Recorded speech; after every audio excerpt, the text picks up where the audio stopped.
Hello बच्चों, let's read the question and the question says dipole moment of ortho para and Meta dichlorobenzene will be in the order. तो हमें ortho para and Meta dichlorobenzene का dipole moment का order बताना है और correct option choose करना है। सबसे पहले देखते हैं ऑर्थो डाइक्लोरोबेंजीन।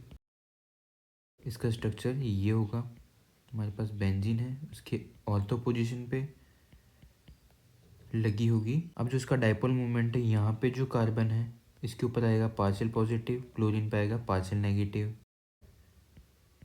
तो जो डायपोल मोमेंट की डायरेक्शन है वो होगी इस तरह से, कार्बन से क्लोरीन की तरफ। तो अगर हम इन दोनों वेक्टर्स को ज्वाइन करते हैं टेल टू टेल, तो यहाँ पे बन रहा है 60 डिग्री का एंगल। सेकंड की बात करते हैं पैरा की।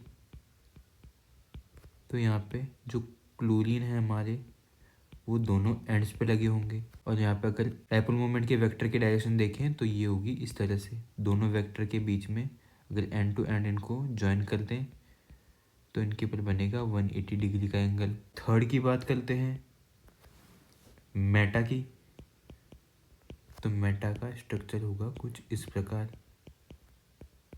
और इनके जो डायपोल मोमेंट की डायरेक्शन होगी वो होगी कुछ इस तरह से। इन दोनों वेक्टर्स को अगर टेल टू टेल ज्वाइन कर दे तो यहाँ पे बनता है 120 डिग्री का एंगल। अब फर्स्ट में बात करते हैं ऑर्थो में। तो यहाँ पे जो रिजल्टेंट, लेट से कि एक जो डायपोल मोमेंट वाला वेक्टर है उसकी वैल्यू है x, दूसरे वाले की भी है x।